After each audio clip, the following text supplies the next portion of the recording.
يتق الله يجعل له مخرجا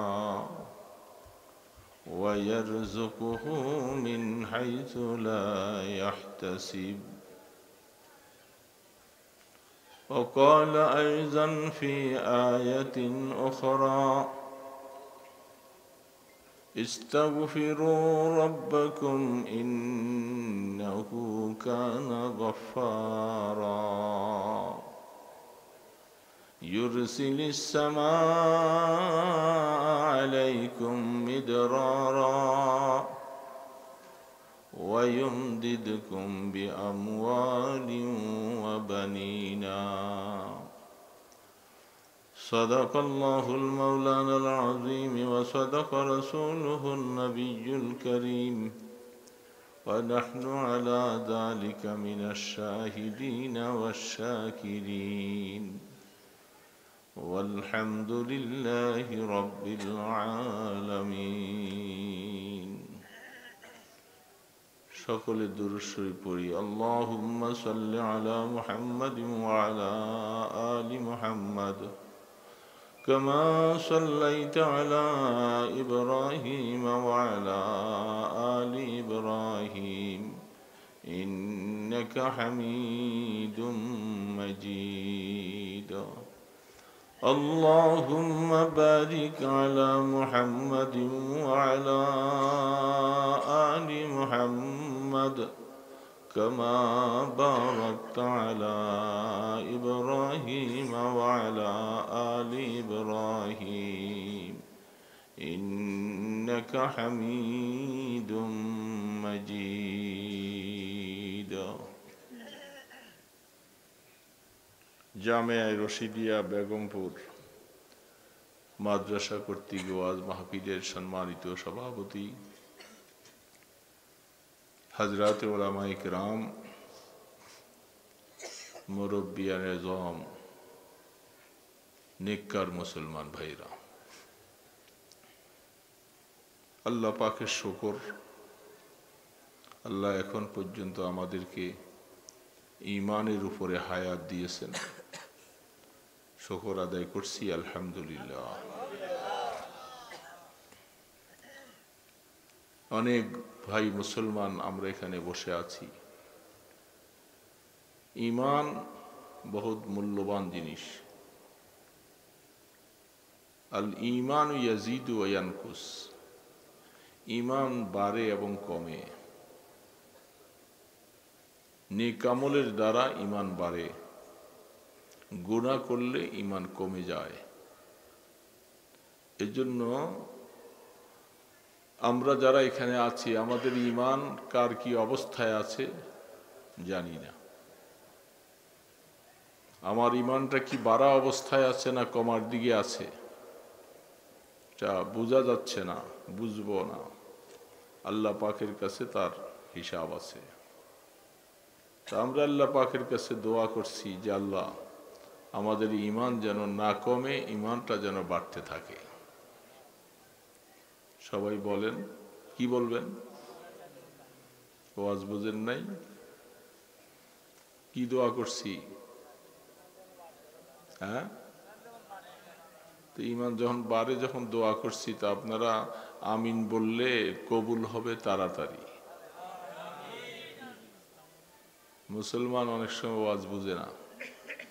মুসলমানরা কোনো কাজের পরে, দোয়ার পরে আমিন বললে আল্লাহ পাকের কাছে কি বলা হয়? আমিন মানি আয় তাকাব্বাল, আল্লাহ আপনি কবুল করেন। তা আল্লাহ পাকের কাছে কবুল করেন এই শব্দটাই হলো আমিন। যেন আমরা যখন আমিন বলবো, আমাদের এই কথার সাথে যখন ফেরেশতারাও আমিন বলবে, আমার দোয়া আল্লাহর কাছে কবুল হয়ে যাবে। কারণ ফেরেশতারা নিষ্পাপ, তারা যখন বান্দার জন্য আল্লাহর কাছে দোয়া করে, আল্লাহ খুশি হইয়া দোয়া কবুল করেন।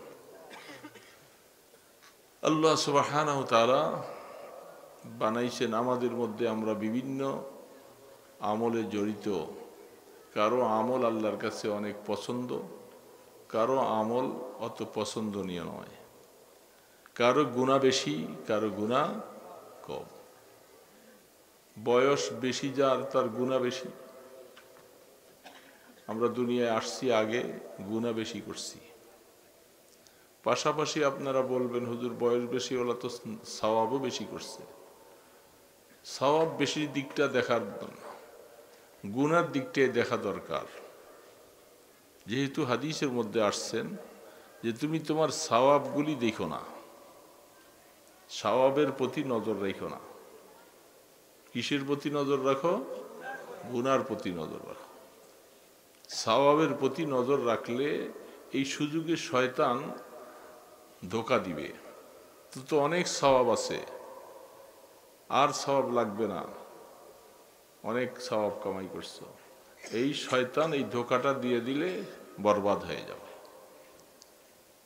কি সওয়াব আছে না আছে এটা দেখবো না মোটেই, আর এটা আমল করছি এটা বড় কথা নয়, আল্লাহর কাছে কবুল হতে হবে। তো যদি কবুল না হয় তাহলে আমার এই সওয়াবের কি লাভ? হজ করেছি, যদি হজ আল্লাহ কবুল না করে কি হবে?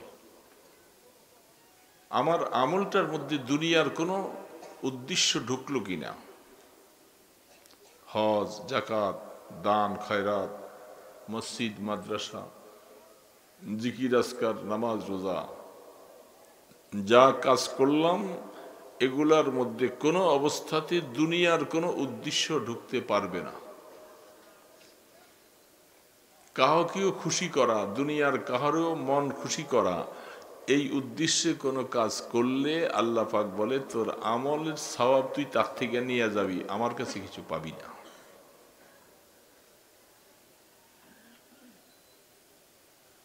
এটা আল্লাহ পাক ভালো জানে, কারণ দিলের খবর জানেন তো কে? আবার বলেন কে? বুখারী শরীফে হাদিস আসছেন, আল্লাহু ইয়ালামু বিমান ইউজাহিদু ফি সাবিলিল্লাহ, আল্লাহু ইয়ালামু বিমান ইউকলামু ফি সাবিলিল্লাহ। বুখারী আলাইহির রাহমাহ হাদিস বয়ান করেন কিতাবুল জিহাদে। কে জিহাদের ময়দানে গিয়ে আল্লাহর জন্য জিহাদ করলো এটা আল্লাহ ছাড়া কেউ জানে না। দেখা যাইতেছে জিহাদ করতেছে, তরবারি চালাইতেছে, ময়দানে চলে গেছেন। এখন আল্লাহ রসুল বলেন সে কি উদ্দেশ্যে আসছে সেটা আল্লাহ ছাড়া কেউ জানবে না। ঠিক আমাদের দান, খয়রাত, তাসবিহ, তাহলিল আমি আল্লাহর সন্তুষ্টির জন্য করলাম কিনা, না কোনো দুনিয়ার ভিতরে ঢুকছে মানুষ থেকে বাহবা নেওয়ার জন্য, যশ কামাই করার জন্য, দানবীরের খাতায় নাম লেখার জন্য ইত্যাদি, এই ধরনের কিছু মনে ঢুকলে আল্লাহ বলে যে তোর দানের সওয়াব জাগো উদ্দেশ্যে করেছো তাদের থেকে নিবা, আমার কাছে খালি। কারণ আমি কোনো ইবাদতের মধ্যে আমার সাথে শিরিক করা যাবে না। ওয়ালা ইউশরিক বিইবাদাতি রাব্বিহি আহাদা। কোন ইবাদত, নামাজ, রোজা, হজ, যাকাত, তাসবিহ, তাহলিল, মাদ্রাসা, ওয়াজ, নসিহত, যা কিছু সব কিছু একমাত্র হইতে হবে কার জন্য? কথাটা বলা যত সহজ, এটার উপরে উঠা অনেক কঠিন।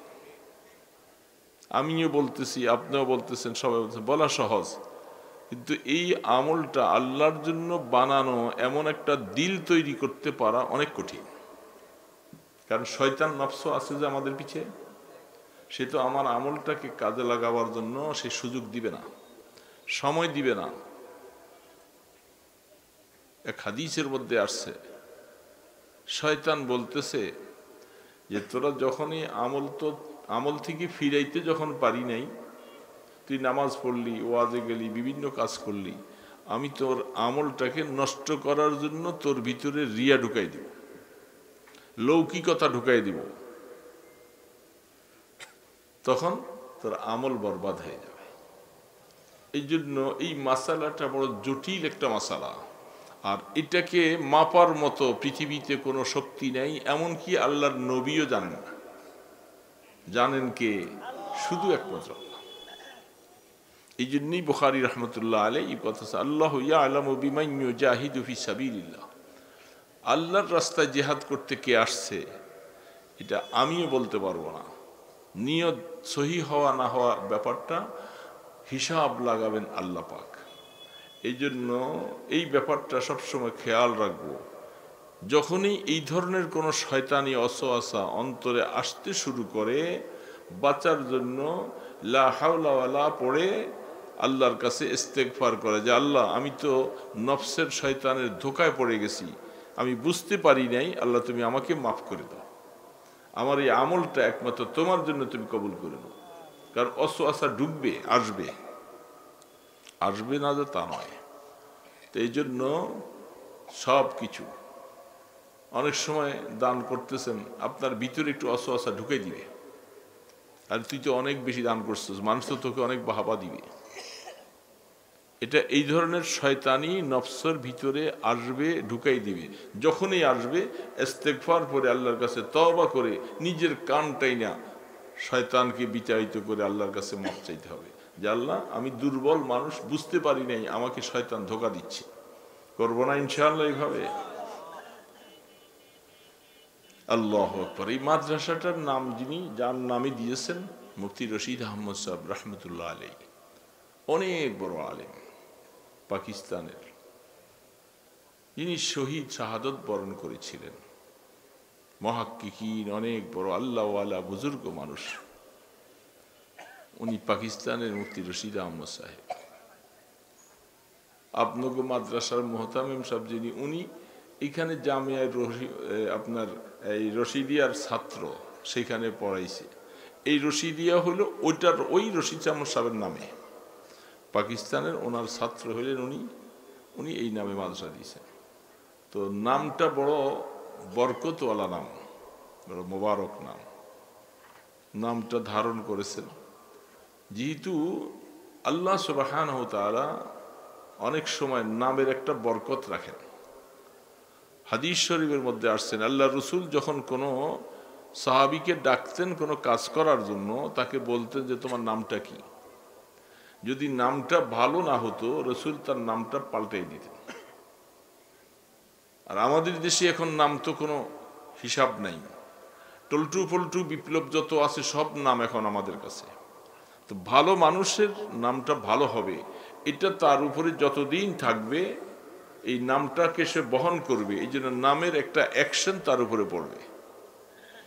যেহেতু মাদ্রাসাটার নাম আল্লাহওয়ালা বুজুর্গর বহুত বড় আলেমের নামে, এই নামটা কত মানুষের জবানে কিয়ামত পর্যন্ত আপনি আমি থাকবো না, মাদ্রাসা থাকবে জামিয়া রশিদিয়া, কিন্তু নাম হলো ওই আল্লাহওয়ালার।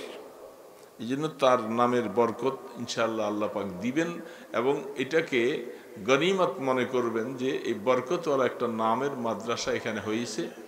আমরা এটাকে ভালোবাসবো, মহব্বত করব, ইনশাআল্লাহ আমাদেরকেও হয়তো তার সাথে হাসরের নসিব হয়ে যাবে ইনশাআল্লাহ। তো আমি ছোট্ট দুইটা আয়াত তেলাওয়াত করেছি আপনাদের সামনে। সেই ছোট্ট দুইটা আয়াতের মধ্যে আল্লাহ তাবারক ওয়া তাআলা আমাদেরকে কি বলতেছেন? ওয়ামান ইয়াত্তাকিল্লাহ, সারা কোরআনের মধ্যে ইত্তাকিল্লাহ ইত্তাকিল্লাহ, আল্লাহকে ভয় করো, আল্লাহকে ভয় করো, আল্লাহকে ভয় করো, এরকম আয়াত সারা কোরআনের মধ্যে অনেক। কেন? সমস্ত কাজের মূল চাবিকাঠি হলো আল্লাহর ভয়। দোস্ত, বন্ধু, আল্লাহ পাকের ভয় যখন দিলের মধ্যে আসবে, এই লোকটা গুনার কাজ ছাড়া সহজ হবে, তার দ্বারা গুনাহ হবে না। প্রত্যেকটা কদম দেওয়ার আগে চিন্তা করব আমার কদমের উপরে আমার আল্লাহ রাজি কিনা। আমার এই কাদের উপরে যদি আমার আল্লাহ রাজি, আমার মাওলা রাজি, আমার কাজটা করব। মাওলার রাজি না, আমি কাজ থেকে পিছে সরে আসব। আল্লাহর ভয় দিলের মধ্যে থাকলে তার দ্বারা গুনাহ হবে না, নামাজ ছাড়বে না। ফজরের সময়, এখন রাত বড় হয়েছে, ঘুম থেকে উঠতে কষ্ট, ঘুম ভাঙে না সহজে। আবার আরেকটু পরে শীত যখন বেড়ে যাবে আরো আরামে ঘুমাবে, কিন্তু রাত শেষ হয়ে যাচ্ছে, ডাকতেছে ফজর নামাজ পড়ো, ঘুম ভাঙে না। যখন দিলের মধ্যে আসবে আমার আল্লাহ দেখতেছে আমি নামাজ ছাড়া কম্বল মুড়ি দিয়ে শুয়ে আছি, এই মুহূর্তে যদি আল্লাহর ফয়সালা হয় যে এখানেই তোমাকে আজরাইল পাঠাইয়া দিব, আমি কম্বল থেকে আর উঠতে পারবো না, কেন আমি কম্বল মুড়ে শুয়ে আছি, এই ভয় অন্তরের মধ্যে আসলে কম্বল ছেড়ে দেওয়া তার জন্য সহজ হবে। কম্বল ছাড়া রমজান মাসে আমাদের দেশে, আপনাদের দেশও আছে, যারা একটা পর্দার নিচে চা খায়, বিভিন্ন জিনিস খায়, দেখছেন কিনা? সুজাতপুর বাজারে মনে হয় নাই, আছে। রমজান মাসে আল্লাহ পাকের বিধান হলো রোজা রাখো, বালেগ পুরুষ মহিলা তোমরা রোজা রাখো। এখন কিছু ব্যবসায়ীরা, চা দোকানওয়ালারা, তারা একটা পর্দা দিয়ে রাখছেন, সুযোগ করে দিয়েছে যারা রোজা রাখবে না এদের খাওয়ার একটা ব্যবস্থা দিল, পর্দা দিয়ে রাখছেন। যদি কারো দিলের ভিতরে আমার আল্লাহর মায়ার মহব্বত যদি আর ভয় থাকে, এই পর্দার ভিতরে যাইয়া খাওয়ার মতো তার সাহস নাই।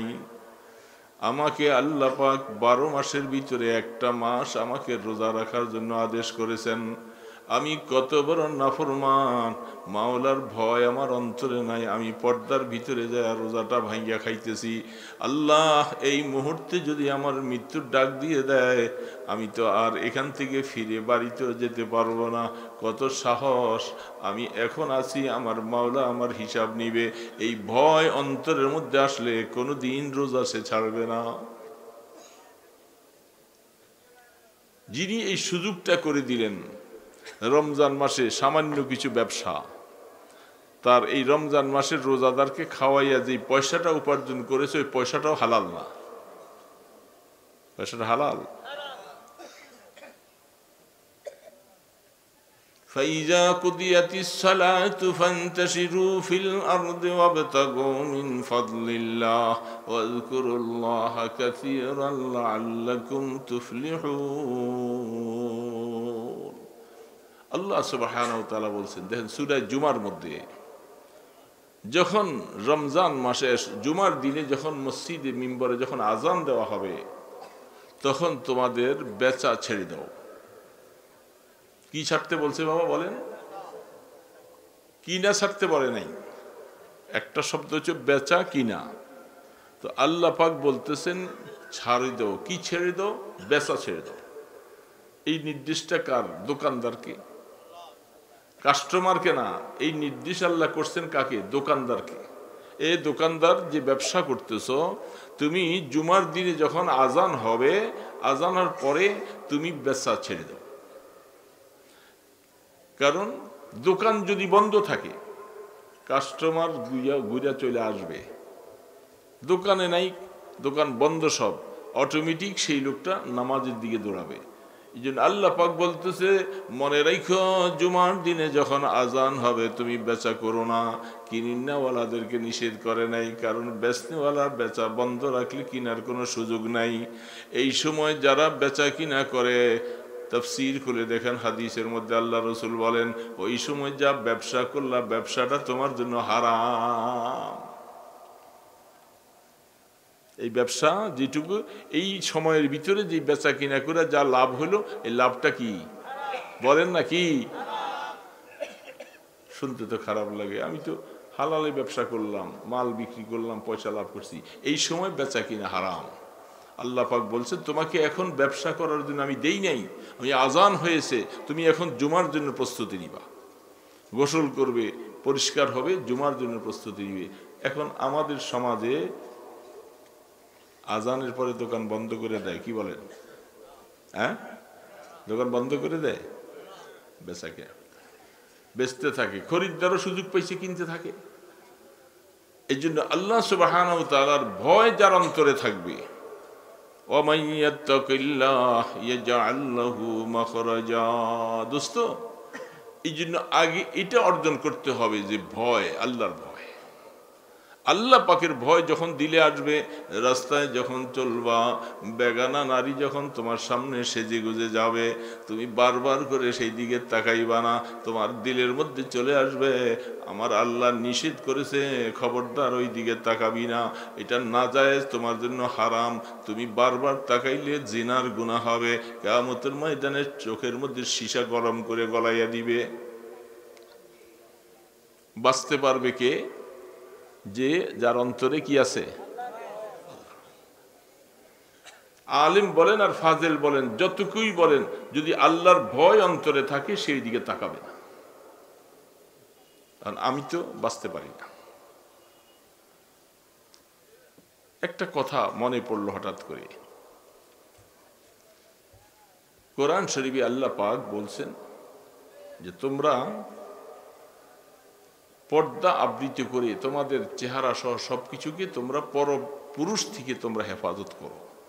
এখন সেইখানে কেউ কেউ বলতেছে শুধু মুখের অংশটা খোলা রাখা জায়েজ,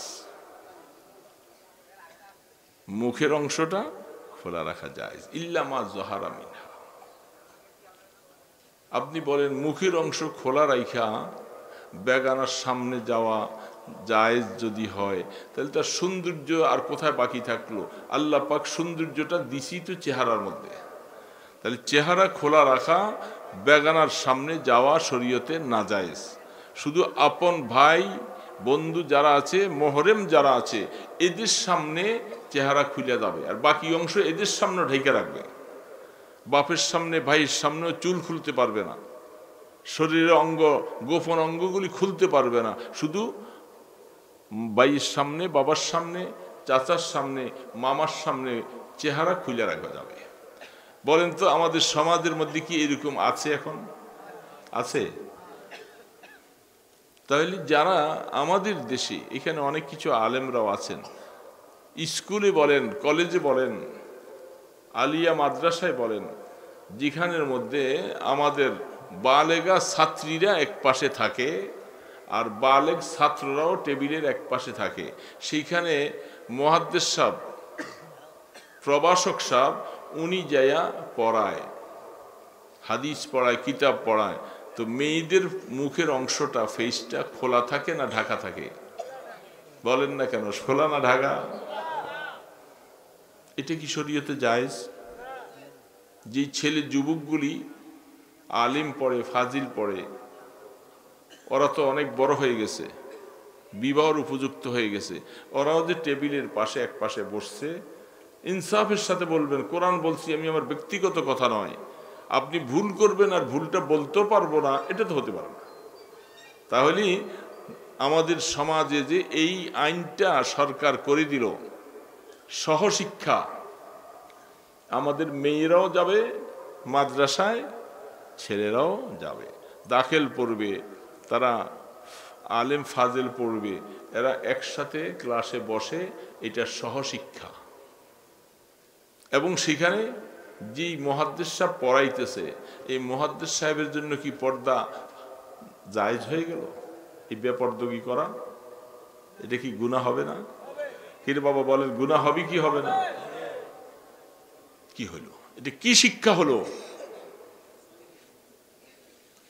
আলেম ওলামাদেরকে কালারিং করার জন্য, তাদেরকে গুনাহগার বানাবার জন্য সিস্টেমটা করে দিয়েছে, যে সিস্টেম অনুযায়ী তুমি গুনাহ করতে থাকো। আপনাকে যে সেই সবকের মধ্যে, ক্লাসের মধ্যে আপনি পড়াইতেছেন, সেখানে মেয়েগুলি তাদের মুখের মধ্যে পর্দা নাই, ওই পাশে ছেলেরা, এই পাশে মেয়েরা, এবং শিক্ষক পড়াইতেছে, তাহলে গুনাহ করতেছি আমরা, গুনাহ করতেছি না? আফসোস লাগে। তাহলে আমার দিলের মধ্যে আল্লাহর ভয় আসবে কেন? আমার ইবাদত মজাওয়ালা হবে কেমনে? আমার চোখে পানি আসবে কেমনে? যেহেতু আমার গুনাহটা, চক্ষুটা গুনায় কবিরা করতেছে। যে চক্ষু গুনায় কবিরা করে, সেই চোখ দিয়ে পানি আসে না, সেই চোখ দিয়া পানি আসে না। কারণ কোরআন বলছে, হাদিস বলছে, লা ইয়ালিজুন নার মান বাকা মিন খাশিয়াতিল্লাহ, ওই ব্যক্তিকে আল্লাহ জাহান্নামে কোনোদিন নিবে না যে আল্লাহর ভয়ে চোখের পানি ছাড়ে। আল্লাহর ভয়ে যে চোখের পানি ছাড়ে, গুনার কথা স্মরণ করে যে চোখের পানি ছাড়ে, আল্লাহ রসুল বলছেন আল্লাহ তাকে জাহান্নামে নিবে না। এখন চোখে যে পানি ছাড়ে না, কারণ চোখে যেই চোখ দিয়া বেগানা নারী দেখে বেশি বেশি, সেই চোখও বলতেছে তুমি যেহেতু গুনার থেকে বাঁচতে পারতেছ না, আর চোখের পানি ছাড়লে তোমাকে গুনাহ মাফ করে দিবে আল্লাহ বলছে, এই জন্য তুমি গুনার থেকে বাঁচো না দেখে আমি চোখে পানি ছাড়ি না। সবে বরাতে কান্দে না, সবে বরাতে সবে কদরে কোনো অবস্থাতে হাত উঠায় চোখের পানি আসে না। এ খোদার বান্দা, গুনাহ, চোখের গুনাহকে তুমি বন্ধ করে দাও। চোখের গুনাহ বন্ধ করে দিয়া নিচের দিকে চাইয়া চলো। বেগানা নারী দেখলে চেহারাটা ফিরাইয়া ফেলো, দেখবা আমার আল্লাহ তোমার চোখ দিয়া পানি বাইর করে দিবে। যখন পানি বের হবে তখন তুমি নিশ্চিত মনে রাখো যে আল্লাহ আমাকে মাফ করে দিয়েছে,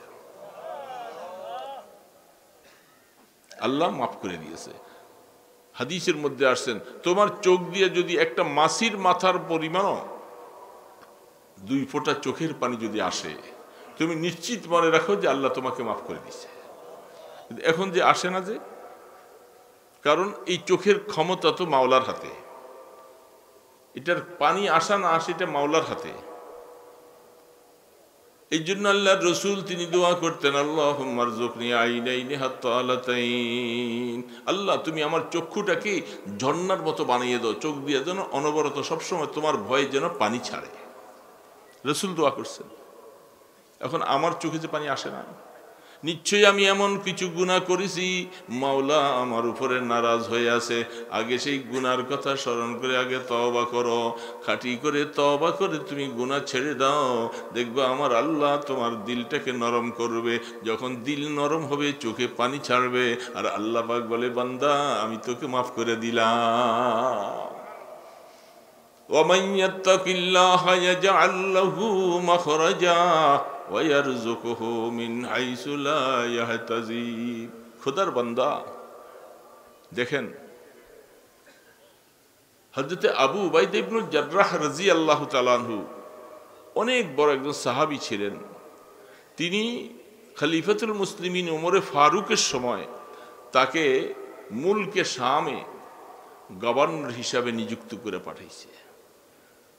শাম দেশ, যেখানে কিয়ামতের দিন ময়দানে হাসর হবে, সেই শাম, ফিলিস্তিন, জেরুজালেম।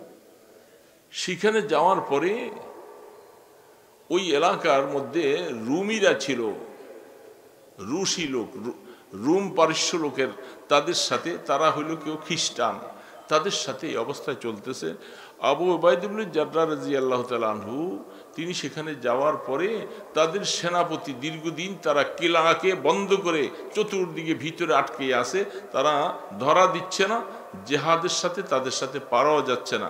দীর্ঘদিন তাদেরকে আটকে রাখার পরে তাদের সেনাপতি আইসা প্রস্তাব দিছেন যে আপনাদের সেনাপতি কে? বলে আমি সেনাপতি। আপনার সাথে আমার একটা প্রস্তাব।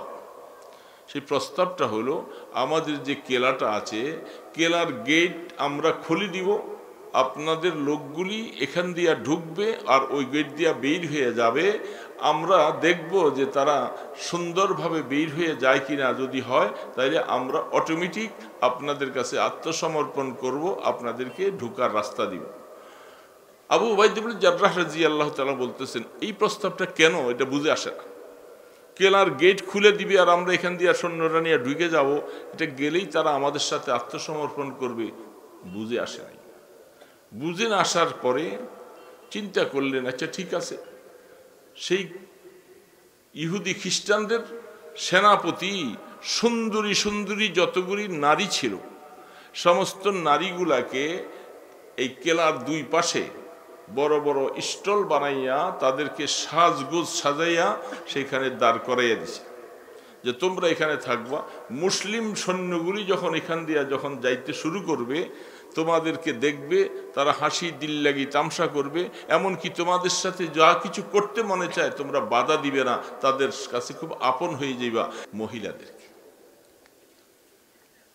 যেহেতু তারা খ্রিস্টান, তাদের মধ্যে তো এমন হায়া শরম কিছু নাই, এমনভাবে রাস্তার ওই দুই পাশে সারিবদ্ধ করে তারা সেখানে দাঁড়িয়ে আছে। হযরতে আবু উবাইদা ইবনে জাররাহ রাদিয়াল্লাহু তাআলা আনহু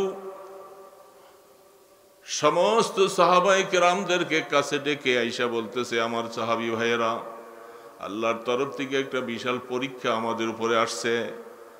আপনারা রসুলের সাহাবী, রসুলের সোহবত পানেওয়ালা সাহাবী, এই পরীক্ষাটায় আমরা যদি টিকতে না পারি, ইসলামের বদনাম হবে, রসুলের বদনাম হবে। আমি আপনাদের কাছে বলি, আপনারা এই রাস্তা দিয়ে যখন হেঁটে যাবেন, কে পারবেন যে একেবারে নজরটাকে নিচের দিকে রাখতে? ডানে বামে যত কিছুই থাকুক না কেন, আমরা ডানে তাকাবো না, বামে তাকাবো না। আল্লাহকে হাজির নাজির জেনে নিজের বুকের মধ্যে হাত দিয়া বলো, কারা পারবা? সাহাবায়ে কেরামের সামনে আল্লাহর ভয়ের কথা যখন বলছে, সাহাবায়ে কেরাম সকলে বলতেছে, হে আমার খলিফা, আমাদের নেতা, আমরা আল্লাহর উপরে ভরসা করব, যেহেতু আল্লাহ কোরআনে পাকে বলছে, কুল্লিল মুমিনিনা ইয়াগুদ্দু মিন আবসারিহিম। এ আমার নবী, আপনার উম্মতকে আপনি বলে দেন, তারা যখন রাস্তায় চলাচল করবে তাদের নজরটা নিচের দিকে রাখবে, ডানে বামে তারা তাকাবে না, তাহলে তারা নিরাপদ থাকতে পারবে। কে পারবা এই রাস্তা দিয়ে এই পজিশনে যাইতে? রসুলের সাহাবীরা আল্লাহ রসুলকে যে চক্ষু দিয়া দেখছে, রসুলের সোহবতি আপতা সাহাবী, সকলে মিলে বলতেছেন, আল্লাহকে ইনশাআল্লাহ আমরা হাজির নাজির জেনে নিশ্চিত মনে রাখতেছি, আমরা এখান থেকে বেরিয়ে যাব, নিচের দিকে তাকাইয়া ডানে বামে দেখব না। সামনে সেনাপতি একজন, পিছনে আছেন। আল্লাহু আকবার। হাদিসের মধ্যে লেখে, এইভাবে যে সাহাবারা নিচের দিকে চাইয়া চলতে শুরু করেছে, চলতে চলতে তাদের কেলার গেট ঢুকে ওই দিক দিয়ে তারা বের হইয়া চলে গেছেন। তাদের সেনাপতি যাইয়া মেয়েগুলাকে জিজ্ঞাসা করতেছিল যে, মুসলমান যেখান দিয়া হেঁটে চলে গেল তাদের সৈন্যরা, অনেক দিন পর্যন্ত তারা বিবি বাচ্চা দেখে না, তারা অনেক দিন পর্যন্ত এখানে থাকে, তারা তোমাদের সাথে কি আচরণ করেছে?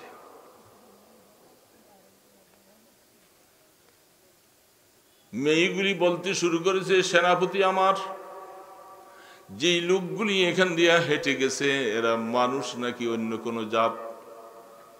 কেন? মানুষ তো এরকম থাকতে পারে না। মানুষের মধ্যে আল্লাহ পাক বিপরীত লিঙ্গ সৃষ্টি করে দিয়েছে। এই লোকগুলি যে আমাদের এখান দিয়ে হাইটা চলে গেল, আমরা যে উলঙ্গপানা, বেহায়াপনা, যত রস মস যত কিছু আছে সব কিছু নিয়ে দুই পাশে ছিলাম, তাদের সাথে কথা বলতে চাইলাম, একটা ব্যক্তি একটু আমাদের দিকে চেহারা উঠাইও তাকায় নাই, তারা সোজা নিচের দিকে চেয়ে বাইরিয়ে গেল। এই জন্য আমাদের সন্দেহ হচ্ছে এরা কি মানুষ কিনা। মানুষ তো এরকম হতে পারে না। মানুষ কাকে বলে? তাদের সেনাপতি বলতেছে, তাই বলতেছে, বলে হ্যাঁ। সমস্ত মহিলাগুলো মেয়েগুলাকে জিজ্ঞাসা করলো যে, একটা পার্সেন্ট, একটা ব্যক্তি একটা সেকেন্ডের জন্য আমাদের দিকে একটু চেহারা উঠে দেখে নেই। ওই দিক দিয়ে চলে গেছেন সাহাবায়ে কেরাম। সেনাপতি আবু উবাইদা রাদিয়াল্লাহু তাআলা বলতেছেন, ভাইয়ের আমার, আপনার বলে, আল্লাহ কসম, ওই আল্লাহর যে ওয়াদা করেছি এবং আল্লাহ পাকের ভয়ে আল্লাহর কোরআনের নির্দেশ পালন করতে যায় নিচের দিকে যেইভাবে গেছি, একটা সেকেন্ডের জন্য মাথাটা উঠাই দেখছি, তাকাই নেই। সেনাপতির সামনে যায় বলতেছে, হে মুসলিম সেনাপতি, আপনার সাথে যে কথাটা ছিল মনে করেছিলাম তারা একটু গুনার মধ্যে জড়িয়ে যাবে, রূপ তামসা দেখে তারা নিশ্চয়ই কোনো না কোনো গুনাহ করবে, কোনো মেয়েটাকে একটু চুমা দিবে অথবা তার সাথে কোনো গুনার কাজের জন্য জড়াইয়া যাবে। আমার বিশ্বাস ছিল এই কাজের মধ্যে জড়াইয়া গেলে আল্লাহর সাহায্য আপনাদের উপরে বন্ধ হয়ে যাবে, আপনারা আমাদের সাথে যুদ্ধে পারবেন না। এই পলিসিটা করেই আমরা এই কথাটা বলছিলাম। এখন বুঝে আসলো আপনাদের সাথে যুদ্ধ করে কেউ পারবে না, কারণ আপনারা যে ধর্মের দাওয়াত দিচ্ছেন, যে আল্লাহ পাকের দাওয়াত দিচ্ছেন, মাওলার ভয় আপনাদের দিলের মধ্যে এত বেশি, এত বড় সুন্দরী রূপসী মেয়েরা সামনে থাকার পরে কিভাবে আল্লাহর ভয়ে কাজ করেছে তাদের দিকে একটা মিনিটের জন্য কেউ তাকান নাই। কোনো যুদ্ধ নাই আপনাদের সাথে, বুঝা আসছে এদের সাথে যুদ্ধ করে পারা যাবে না, এরাই বাস্তব ওই আল্লাহর গোলামি করতেছে। আমরা আমাদের ধর্ম ছেড়ে দিলাম, আসেন আমাদের সবাইকে মুসলমান বানা।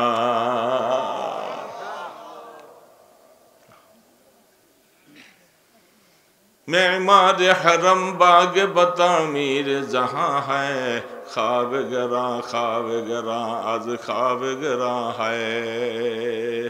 खुर्रम आरोज कजी मंजिल वैरा बे रवम, राहत जा तलबम वज पे जाना बे रवाम। दोस्तों, আমরা তো শহরে চলবো, আমার বাড়িতে ঘরে রাস্তায় ঘাটে বেগানা নারী এরকম ছিটিয়ে মিটিয়ে আছে, রূপসজ্জা নিয়ে ছিটিয়ে আছে। তাদেরকে বাধা দেওয়ার ক্ষমতা আমার নাই, তাদেরকে কন্ট্রোল করার ক্ষমতাও আমার নাই দোস্ত। কিন্তু আমার চোখের উপরে আমার কন্ট্রোলিং পাওয়ার আছে, আছে না নাই? আল্লাহ পাক বলতেছে ইন্নাস সামআ ওয়াল বাসারা ওয়াল ফুআদা কুল্লু উলাইকা আনহু মাসউলা। এ চক্ষু তোমাকে কিয়ামতের ময়দানে জিজ্ঞাসা হবে, এই কান তোমাকে জিজ্ঞাসা হবে, এই দিল তোমাকে জিজ্ঞাসা হবে, এগুলি তুমি কোথায় ব্যবহার করলা, কোন কাজে ব্যবহার করছো? আমার হুকুম মতো কাজে ব্যবহার করছো না নিজের মন গড়া মতো ব্যবহার করছো? সেই দিন প্রশ্ন হবে আল্লাহর সামনে। এই কথাটা যার দিলের মধ্যে জাগা হবে, আল্লাহ পাকের ভয়, সে এই গুনার থেকে বাঁচা সহজ হবে, নতুবা বাঁচতে পারবে না বাবা, বাঁচা কঠিন। আমি আপনাদেরকে বলতেছি, আমি তো মানুষ, আল্লাহু আকবার, চেষ্টা করতেছি বাবা এই অবস্থার উপরে, যেহেতু এই পরিস্থিতি দেখা যদি রাস্তায় হায়াত কাটাইয়ে দেই, গুনার বোঝাগুলি নিয়ে কাটবো, এই জন্য চেষ্টা করা লাগবে বাবা। রাস্তায় চলি, গাড়িতে চলি, বিভিন্ন জায়গায় চলি। হাকিমুল উম্মত থানবী রহমতুল্লাহ আলাইহি, মুজাদ্দিদ মিল্লাত, এত বড় মুজাদ্দিদ এমনি হয় নাই বাবা। কলকাতা ট্রেনের মধ্যে উঠেছে, যখন স্টেশনে এসে ট্রেনটা থামতে, তখন তিনি মাথার উপর একটা রুমাল দিয়া চুপ করে বসে রয়েছে। যখন গাড়ি আবার ছাড়ছে, তখন রুমালটা সরিয়ে ফেলছে।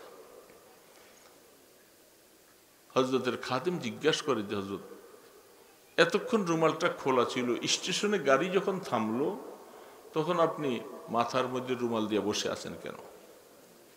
বলে, মিয়া শোনো, ট্রেন যখন চলে খুব দ্রুত গতিতে, তখন কোনো মানুষ দেখাও যায় না, বোঝাও যায় না, গাছপালা পর্যন্ত দ্রুত গতিতে চলে যায় ট্রেন চলার সময়।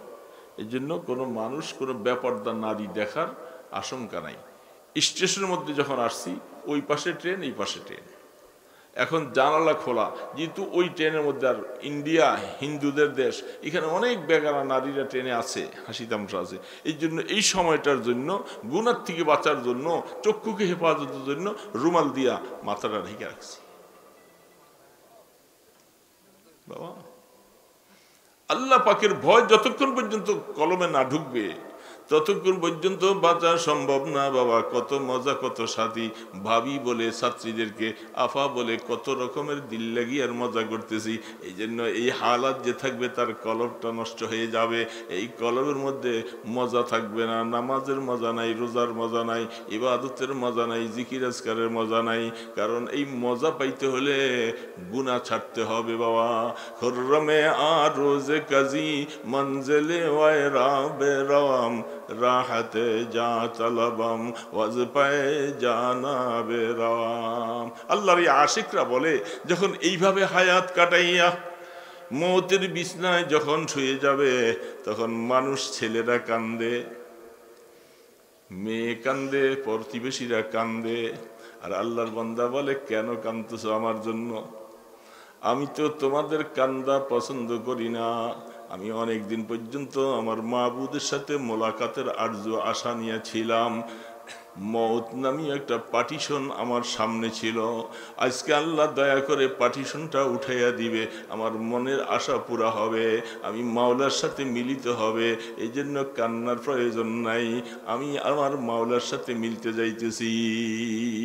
খুররমে আরোজে কাজী মঞ্জিলে ওয়াইরা বেরাম, রাহাতে যা তলবম আজ পায়ে জানা বেরাম। দোস্ত, দুনিয়াতে মনে চাইলে অনেক কিছু পাই নাই, সেখানে মাওলার কাছে অনেক কিছু পাওয়া যাবে। এমন একটা হায়াত বানাইতে হয়, গুনাহ ছাড়তে হবে বাবা। যদি গুনাহ ছেড়ে দিতে পারি, আল্লাহ পাক বলতেছো আমাইয়াত্তাকিল্লাহা ইয়াজআল লাহু মাখরাজা।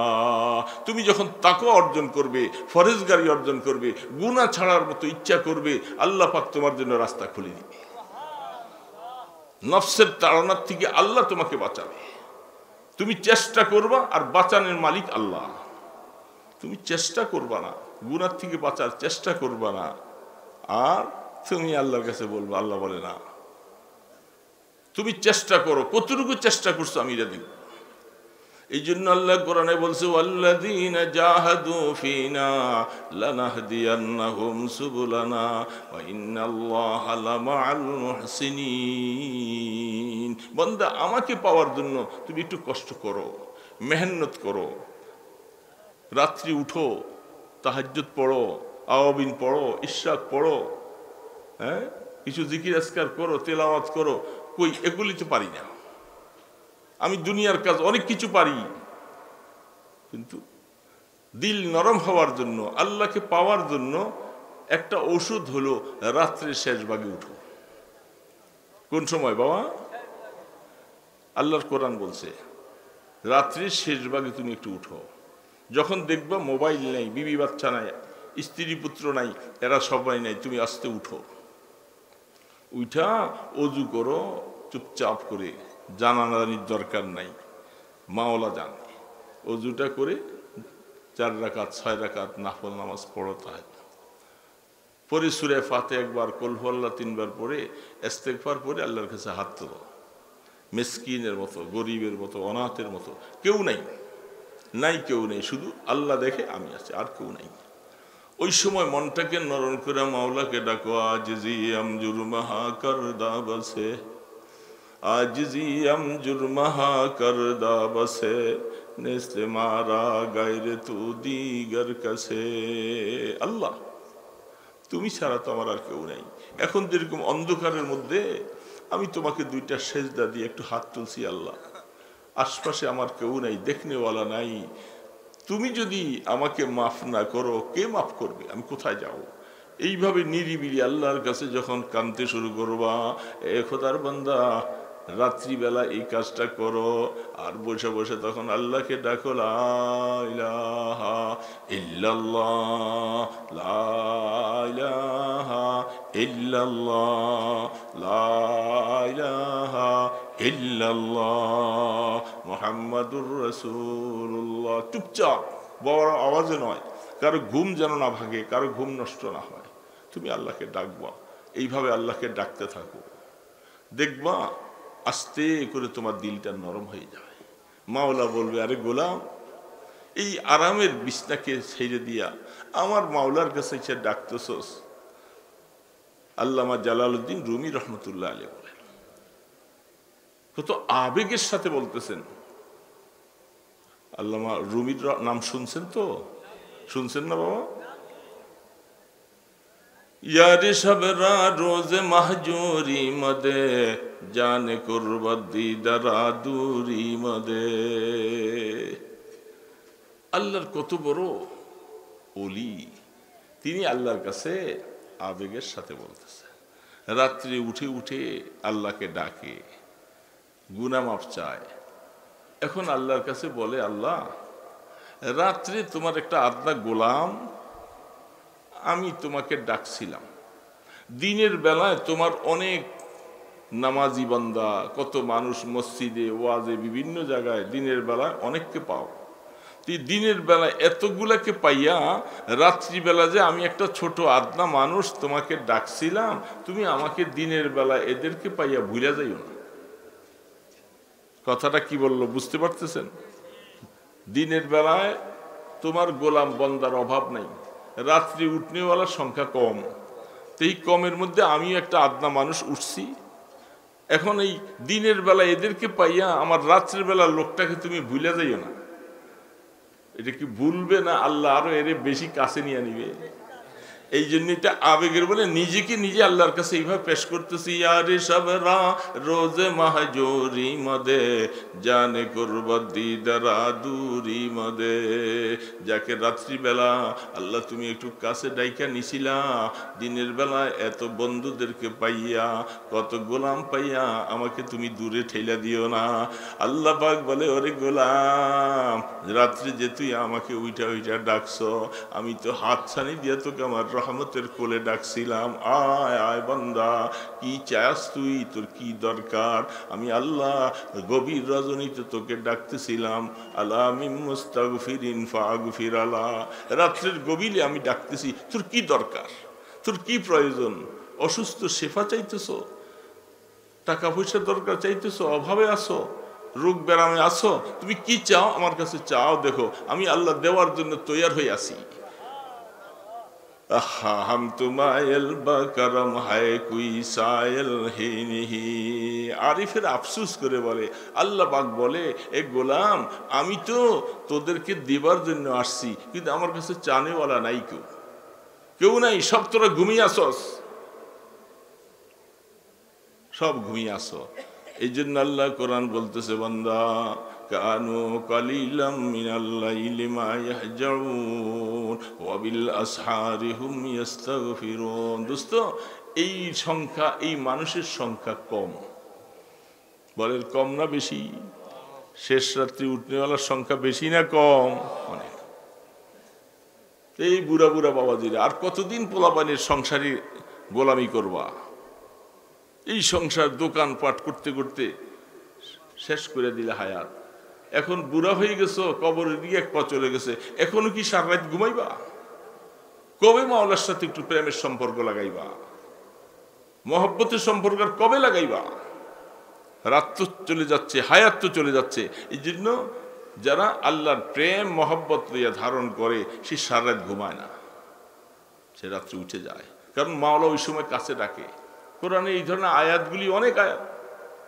নামাজি পাওয়া যায়, রোজাদার আছে, হজওয়াল আছে, তাহাজ্জুদ গুজার পাওয়া যায় না। আল্লাহ পাক তাহলে আমি আয়াতগুলি কাকে দিলাম? আমার এই আয়াতগুলি কারা মানবে? কে মানবে? এই জন্য শেষ রাতে উঠার চেষ্টা করা যায়। দোস্ত, গাফলতি ছেড়ে দিতে হবে, অলসতা ছাড়তে হবে। আল্লাহ পাক ডাকলে ওই সময় দেখবেন যে আপনি দিনের বেলা, তখন আপনার ফজরের নামাজ কত মজা লাগে, জোহরের নামাজ মজা লাগে, সারাটা দিন আপনার কাছে আমার একটা শান্তি মতো দিন লাগবে। কারণ আমি মাওলার কাছে রাত্রে উঠছিলাম। এটা ওর বলা বলি করা যাবে না, খুব চুপচাপ গোপন বলা যাবে না। কারো কাছে নাম ফুটে বলতে গেলে তোর মেহনত বেকার। একেবারে গোপন, চুপচাপ, নিরিবিলি। উঠলাম কি উঠলাম না এটা বলার দরকার নাই, চুপচাপ করে। এই জন্য বসে কিছু জিকির করব, আল্লাহকে ডাকবো নিরিবিলি বসে বসে। ইল্লাল্লাহ ইল্লাল্লাহ ইল্লাল্লাহ ইল্লাল্লাহ ইল্লাল্লাহ ইল্লাল্লাহ ইল্লাল্লাহ ইল্লাল্লাহ ইল্লাল্লাহ ইল্লাল্লাহ ইল্লাল্লাহ। নিরিবিলি বসে একটা তসবিহ হাতে নিয়ে ডাকতে থাকবে। লাভ হবে না রে বাবা, হবে না লাভ। মাওলাকে আমি ডাকবো না, আমি মাওলার গোলাম, তো ডাকবে কে? হিন্দুরা ডাকবে, বৌদ্ধরা, খ্রিস্টানরা? তো কে ডাকবে? আমি মুসলমান, আমি ডাকি না, তো মাওলা কি খুশি হবে? তুই আমাকে তো একটু ডাকলি না। এই জন্য মাওলাকে ডাকবো নিরিবিলি বসে বসে, চুপচাপ করে তসবিহ হাতে নিয়ে, চক্ষু বন্ধ করে মাওলা কলবের দিকে খেয়াল করে কিছুদিন এইভাবে করতে করতে দেখবা অটোমেটিক আল্লাহর মহব্বত আসবে, গুনাহ ছেড়ে দেওয়া সহজ হবে, গুনাহ করতে আর মনে চাবে না। যেন দোস্ত, জুমার রাত অনেক রাত হয়ে গেছি, এই জন্য খেয়াল রাখি। বহুত দামি রাত, জুমার দিন, জুমার রাত মৃত্যুবরণ করলে কিয়ামত পর্যন্ত আর কবরে আযাব নাই। এত বড় দামি রাত। এই রাতগুলি তো আমাদের থেকে এইভাবে চলে যায়। আজকে হয়তো ওয়াজে আসছেন, দেরি হয়েছে, অন্যদিন তো আমরা আগে আগে শুয়ে যাই। এই জন্য একটু উঠার চেষ্টা করব না বাবা? চেষ্টা করলে আল্লাহ তৌফিক দিবে, চেষ্টা করলে আল্লাহ তৌফিক দিবে। গুনাহ তো মাফ করাইয়া নিতে হবে বাবা। যেইভাবে মাওলাকে ডাকলে গুনাহ মাফ হবে ওইভাবে ডাকতে হবে, ওইভাবে নিজের মনকে নিজে ছোট বানা করে আসামির মতো বানাইয়া মাওলার কাছে কাঁদতে থাকলে মাওলা যদি মাফ না করে আমি কি করব? এই জন্য মাওলার কাছে একাকী হয়ে যাই, নিরিবিলি হয়ে যাই, ইনশাআল্লাহ আল্লাহ পাক মাফ করে দিবে।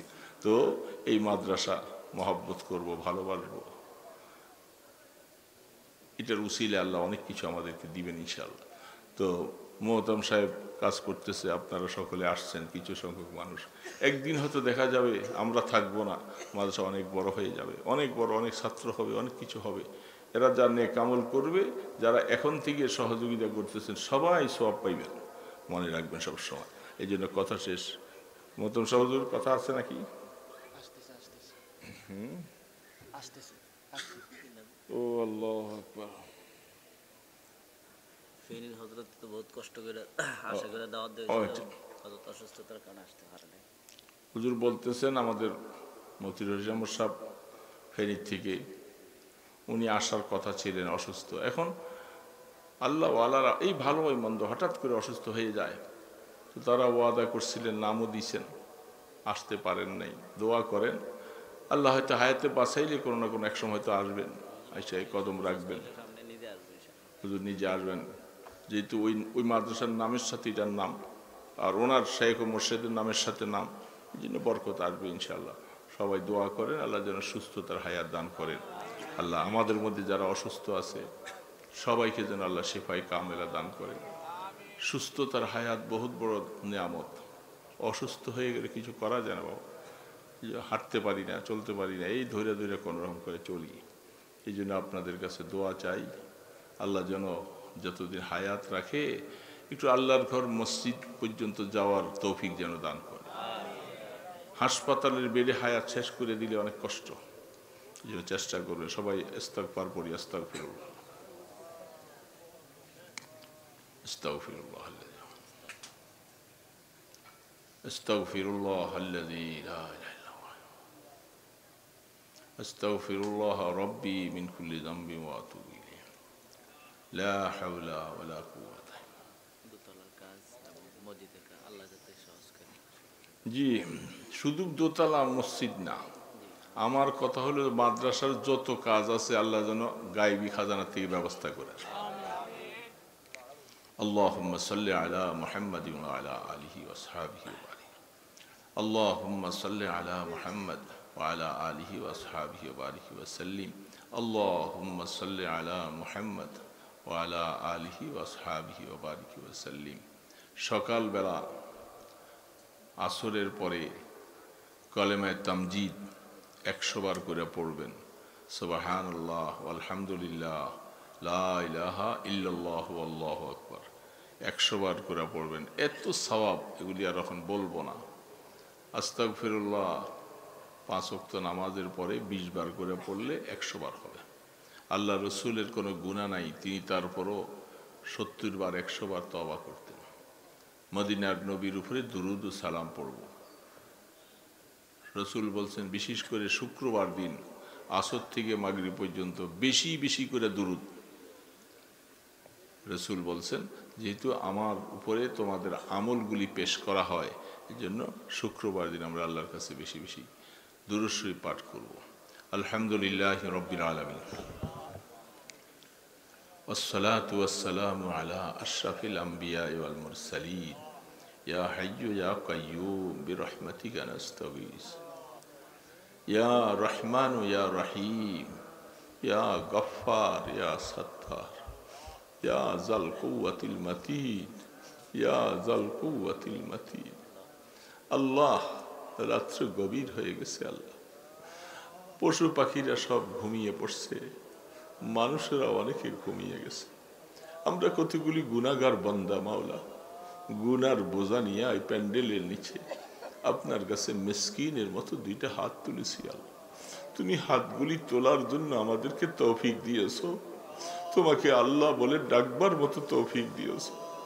আল্লাহ, আপনার কাছে হাজির হয়েছি আমরা আসামি, আল্লাহ আপনি রহমানুর রাহিম, আমাদেরকে আশ্বাস দিয়েছেন, রে গোলাম তুই গুনাহ করে তওবা কর, আমি তোরে মাফ করে দিব। আল্লাহ আমরা জানি তুমি ছাড়া মাফ করার মতো কেউ নাই মাওলা, আমাদেরকে গোলাম বলে ডাকার মতো কেউ নাই। এই মুহূর্তে যদি মালাকুল মউত আইসা যায় বাবা, এই চেয়ারে বসে তোমাকে আল্লাহ বলে ডাকতেছি, আমি চেয়ারের থেকে ঢুলে পড়ে যাবো মাওলা, ওই মসজিদের পালকিটা আইনা আমাকে উঠাবে, আমাকে আর গাড়িতে উঠাবে না মাওলা, একটা চাদর দিয়া বাইরে ফেলে রাখবে, খবর দিবে অমুক দুনিয়ার থেকে চলে গেছে। হে মাওলা, এই ডাকটা কখন চলে আসবে জানি, এই ডাক আসার আগে আগে আমাদেরকে মাফ করে দাও মাওলা, আমাদেরকে ক্ষমা করে দাও। আল্লাহ গুনাহগুলি নিয়ে আমাদেরকে কবরে শোয়াই দিও না মাওলা, মওতের সময় আমাদেরকে বেইজ্জতি করো না মাওলা। মাওলা রহমতের ফেরেশতা পাঠাইয়ে দিও, জবানে কলেমাটা পড়াইয়া দিও মাওলা। মাওলা শয়তান আসবে আমাদেরকে বেমান বানাইবার জন্য, তুমি রহমতের ফেরেশতা পাঠাইয়া দিও। আল্লাহ কাফনের পেছে চলে যাব, দুনিয়ার কোনো কথাবার্তা বলার মতো আর খবর হবে না। সবাই ছেলে মেয়েরা আব্বু বলে ডাকবে, কেউ দাদা বলে ডাকবে, কারো ডাক শোনা যাবে না মাওলা, তোমার ডাকে চলে যাব কবরে। আল্লাহ হাজার মন মাটি বুকের উপরে চাপা দিয়া শোয়া দিয়ে আসবে। আল্লাহ আল্লাহ মুনকার নকির ফেরেশতারা আসবে, আমাকে বসাবে, জিজ্ঞাসা করবে 3টা প্রশ্ন, জবাব দিতে না পারলে উপায় নাই। আল্লাহ এই জবাবগুলি তুমি দিয়া দিও, জবাবগুলি দেওয়ার তৌফিক দিও। আল্লাহ আমরা আপনাকে ভুলে যাই নাই, আপনি আমাদেরকে ভুলে যায়। আল্লাহ আমাদেরকে কার হাতে ছাড়বেন গো আল্লাহ, এই যে কবরে চলে যাব, কিয়ামত পর্যন্ত আর কোনো খবর নিতে পারবো না। আল্লাহ কবরকে রহমতের কবর বানাই দিও, আগুন জ্বালাই দিও না, কবরে নিয়ে আমাদেরকে মাইরো না গো আল্লাহ। ও আল্লাহ কেমনি বললে আপনি শুনবেন সেই ভাষাও তো জানি না, শুধু হাত তুলতে শিখছি, তোমাকে আল্লাহ বলে ডাকতে শিখেছি বাবলা, 2 ফোঁটা চোখের বালি ছাড়তে শিখেছি বাবলা, আর কিছু নাই মাওলা। জাহান্নামের কথা শুনলে কলিজাটা থরথর করে কাঁপে গো আল্লাহ। কিয়ামতের ময়দানে আমুল্লাহ ডান হাতে দিও, মাথার উপরে সূর্যের তাপে মগজগুলি খসে যাবে, কি হবে কি হবে বলে চিৎকার করে দৌড়াইতে থাকবে। ময়দানে হাসরের দিকে সবাই পাগলের মতো দৌড়াবো। ও আল্লাহ তুমি তো বিচারের কার্যালয়ে বসবা, আমাদেরকে বিচারের আওতায় আইনো না। আল্লাহ তোমার আরশের নিচে একটু জায়গা দিও গো আল্লাহ, তোমার আরশ ছায়া ছাড়া কোনো ছায়া নাই। আল্লাহ যেখানে আরশের ছায়া সেইখানে হিসাবের কড়াকড়ি নাই। আল্লাহ হিসাব দেওয়ার মতো কোনো যোগ্যতা নাই গো মাওলা, আমাদেরকে মাফ করে দাও, আমাদের আব্বা আম্মাকে মাফ করে দাও, আমাদের উস্তাদ মুর্শিদ, আমাদের দাদা দাদি নানা নানি সবাইকে মাফ করে দাও। আল্লাহ এরা কবরে এতিমের মতো শুয়ে আছে, আমাদের দিকে চাইয়া আছে। ছেলেরা জীবনে কত কষ্ট করে তোদেরকে পালছি রে বাবা, আমরা কবরে কষ্টে আছি, আমাদের জন্য কিছু হাদিয়া পাঠা। আল্লাহ আমাদের আব্বা আম্মাকে কবরে কষ্ট দিও না আল্লাহ। আমাদের নেক আমলের সওয়াবগুলি মা বাবার কবরে পৌঁছায়া দাও। মা বাবাকে নিয়ে জান্নাতে একসাথে বাসিন্দা বানাইও আল্লাহ। আমাদের ছেলে মেয়েগুলাকে কবুল করে লাও। আমাদের বিবি বাচ্চা সবার গুনাহ মাফ করে দাও আল্লাহ। বংশের মধ্যে কোনোদিন বেনামাজি দিও না আল্লাহ। যুবকদেরকে রহমতের হাতে ধরে